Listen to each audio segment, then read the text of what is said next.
أهلا وسهلا ومرحبا بكم كالعادة اليوم رجعت لكم بدبارة جديدة.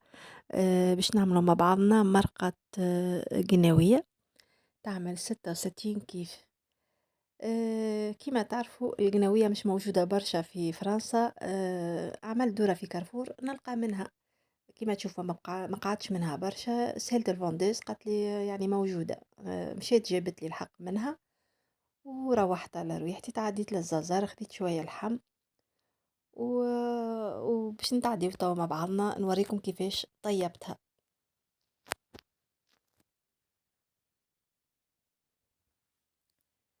هنا كيما تشوفوا قصيت اللحم هكا معناها مرسوت مش كبار برشا باش نخبي منه يعني في الكونجيل وباش نخليه منه 4 ولا 5 لقشات باش نطيبهم للعشاء.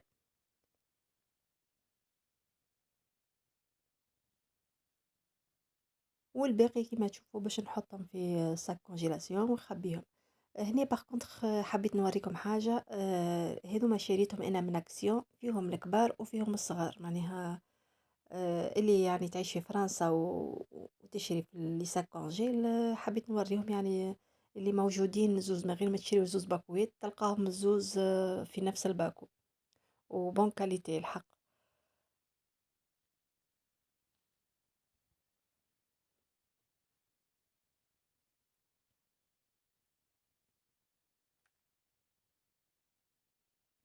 حبيت زيدا نقول لكم بالنسبة للي يعني ما تعرفش تشري اللحم ديما تبعت راجلها يشري لها. ديما اللحم كي ناخدوه ناخدوه كوليرو مش غامق برشا معناها مش لونه احمر غامق. يبدا هكا كلاغ شويه هيك راهو فرشكو باهي. لهنا كيما تشوفوا القناوية غسلتها مليح وزدت عبيت شوية ماء في بول ولا في طنجرة كيما تحبوا تحطوا فيها الملح بشكل العابة ما تطلعش على برا كيما نقولوا احنا الملح يخليها تستحفظ على كل العابة متاعها كي نرميوها في المرقة. ما تخرجش اللعابة متاعها. يعني نحطوا زوز مغارف كبار هكيكا ملح في الماء ونخليوها تتنقع شوية في الماء. كما تشوفوا هناك نقص لها الراس اما حاولوا ما توصلوش للحمه كما نقولوا نحاول جست الفوقاني برك ما تنقبوهاش باش كي ترميوها بعد في المرقه ما تسيبش اللعابه. هنا خليتها هكيكا تقعد في الماء والملح مده نقولوا احنا 20 دقيقه 30 دقيقه. ابخي تنحيهم تحطهم فوق منديله ولا فوق سويتو باش يتنحك الماء منها وباش نقليوها في الزيت.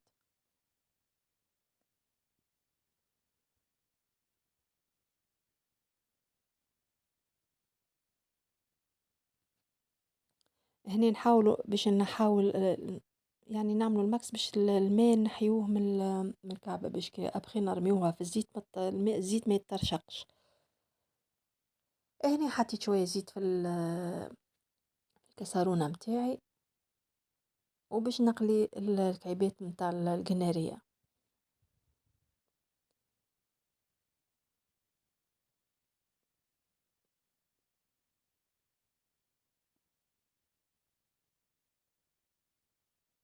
ولا ردوا بالكم الزيت يترشق كما تعرفوا القناوية ما قلت لكم ديجا انا غسلتها يعني لازم يقعد منها شوية ماء.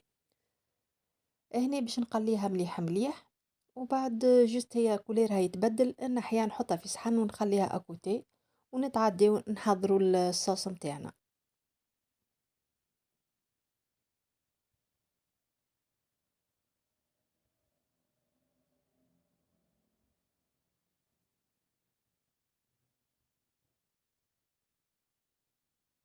هنا انا زدتها شويه ملح على كل لعابه كما قلت لكم شويه جست شويه بركه ملح وغطيتها خليتها جست شويه.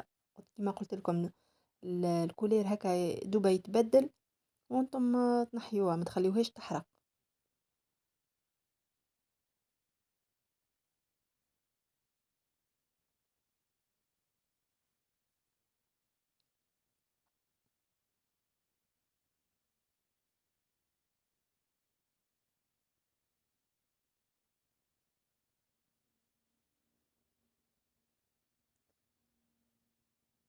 هنا خديت بصله صغيره قصيتها كما تشوفوا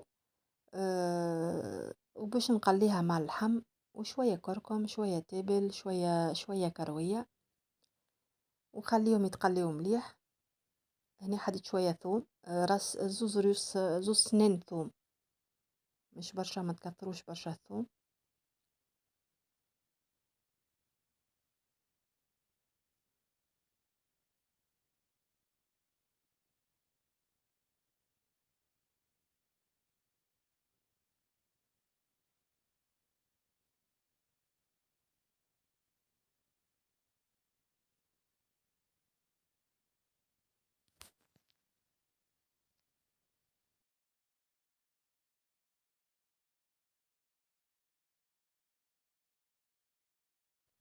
لهنا قصيت كعبة طماطم، الكعبة طماطم يعني فرشكة، ما تشوفوا نقليها مليح، وبعد نزيدها مغرفة هريسة، وزوز مغارف نقولوا احنا طماطم دوبل كسونطغي ولا فخايش كان عندكم.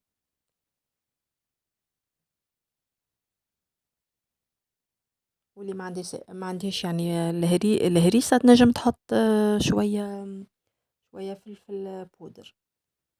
انا ديما نطيب بالهريسة الحق.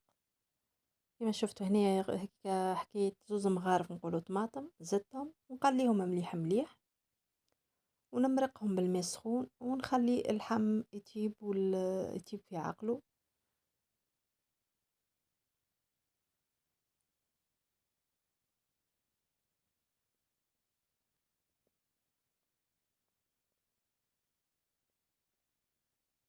لهنا كي طماطم تقليت مليح واللحم باش نزيدهم الماء السخون كيما قلت لكم، نمرق عليهم ونخليهم يطيبوا في عقلهم. ديما نمرقوا الصوص اون فوا، معناها ما نقعدوش كل مره نزيدوا في الماء، اون فوا نمرقوها بالكدا، ونقعدوا نطلوا عليها ساعه ساعه.